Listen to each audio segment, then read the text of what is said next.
सुक्खू सरकार के खिलाफ एकजुट हुए कर्मचारी बोले, यही व्यवस्था परिवर्तन है तो हमें नहीं चाहिए। सरकार को दे डाली सीधी धमकी। डीए एरियर नहीं दिया तो सीएम हो या मंत्री, सचिवालय में कोई पानी पिलाने वाला भी नहीं मिलेगा। 19 करोड़ में बनेगा सीएम का कार्यालय, सरकार पर लगाया फिजूल खर्ची करने का आरोप। वो साल 1974 का था। केंद्र में इंदिरा गांधी की सरकार थी और भारतीय रेलवे के 17 लाख कर्मचारियों ने वेतन बढ़ाने को लेकर कांग्रेस सरकार के खिलाफ हल्ला बोल दिया था।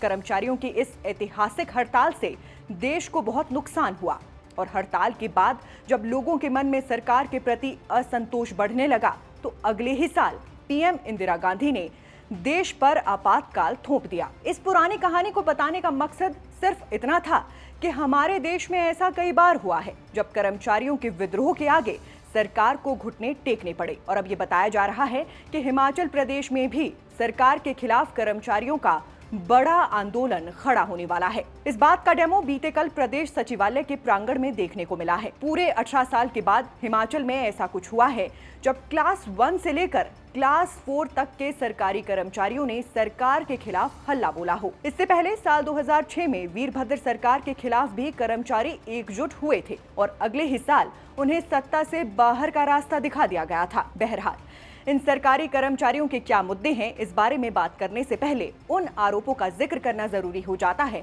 जो इन कर्मचारियों ने प्रदेश सरकार पर जड़े हैं। पहला आरोप फिजूल खर्ची का है। कर्मचारियों के अनुसार अफसरों के बच्चे और बीवियां सरकारी गाड़ियों में घूमते हैं। ऐशो आराम में किसी तरह की कमी नहीं आई है, लेकिन सरकार के पास कर्मचारियों को देने के लिए पैसे नहीं है। सचिवालय के ही कर्मचारियों ने बताया है कि मुख्यमंत्री के नए कार्यालय के लिए 19 करोड़ 72 लाख रुपए की मंजूरी दी गई है। मेट्रोपोल में 100 करोड़ खर्च करके विधायक सदन को दोबारा से बनाने की योजना है। विधानसभा अध्यक्ष की कोठी को ठीक करने में 2 करोड़ खर्च किए जा रहे हैं। 2 महीने पहले ही नए कार्यालय में शिफ्ट हुए मंत्रियों के ऑफिस का 50-50 लाख रुपए खर्च करके रेनोवेशन करवाया जा रहा है। कर्मचारियों के मुताबिक प्रदेश के मुख्य सचिव ही 50 लाख की गाड़ी में घूमते हैं। अब सरकार ये बताए कि अगर आर्थिक तंगी के हालात हैं तो इन सारे खर्चों के लिए पैसा कहां से आ रहा है। और सबसे बड़ा आरोप तो सरकार पर यह लगा है कि प्रदेश सरकार कर्मचारियों का बकाया चुकाने के नाम पर सरकार लोन लेती है, लेकिन कर्मचारियों को किसी भी प्रकार का वित्तीय लाभ नहीं दिया जाता है। सरकार ने सफेद हाथी बिठा रखे हैं। बाहरी राज्यों के ब्यूरोक्रेट स्थानीय कर्मचारियों से भेदभाव करते हैं। अधिकारियों के बच्चों को स्कूल छोड़ने, सब्जी खरीदने के लिए सरकारी गाड़ियों का इस्तेमाल होता है। कर्मचारियों की दुर्दशा पर ध्यान नहीं दिया जाता। ये सभी आरोप राज्य सचिवालय के कर्मचारियों ने प्रदेश सरकार पर लगाए हैं।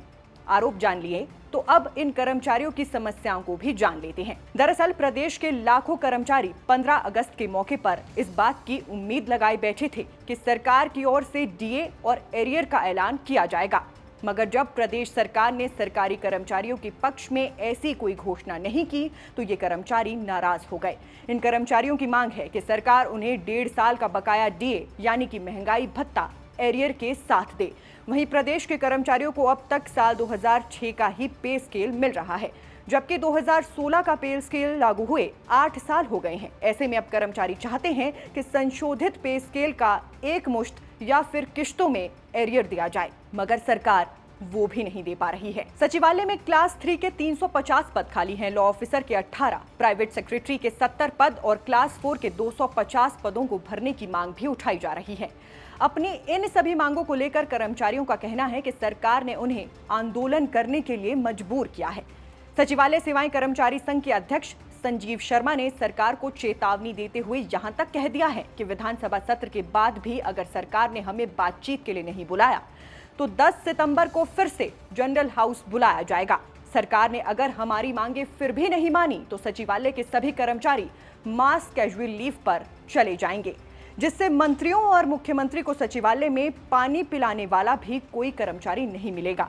संजीव शर्मा के मुताबिक हम सचिवालय में सारी सेवाएं ठप कर देंगे क्योंकि कर्मचारी प्रदेश सरकार से कोई खैरात नहीं मांग रहे बल्कि अपना हक मांग रहे हैं। आपको बता दें कि पूर्व की जयराम सरकार ने 2021-22 में अपने सभी कर्मचारियों और पेंशनर को 1 जनवरी 2016 से नए वेतनमान के लाभ तो दे दिए थे, लेकिन एरियर का भुगतान नहीं किया। वहीं इस वक्त कर्मचारियों के लगभग 10,000 करोड़ प्रदेश सरकार के पास बकाया है। इस पूरे विषय में ध्यान देने वाली बात यह भी है कि 2 से 4 दिन पहले सीएम सुक्खू ने अपने एक बयान में ये स्पष्ट किया था कि कर्मचारियों को डीए और एरियर के लिए 7 से 8 महीनों का इंतजार करना होगा। मगर अब कर्मचारियों के द्वारा दी गई सितंबर तक की डेडलाइन प्रदेश सरकार के लिए चिंता का सबब बन सकती है। अब ऐसी स्थिति में जब सरकार का खजाना खाली है, रेगुलर खर्च चलाने के लिए अमूमन हर महीने ही नया कर्ज लेना पड़ रहा है, तो फिर ये देखने वाली बात होगी कि प्रदेश सरकार किस तरह से कर्मचारियों को मनाती है। आप दर्शकों का इस पूरे मामले में और सरकार की मौजूदा स्थिति पर क्या सोचना है, हमें कमेंट बॉक्स में बताइएगा। फिलहाल के लिए बस इतना ही। नमस्कार।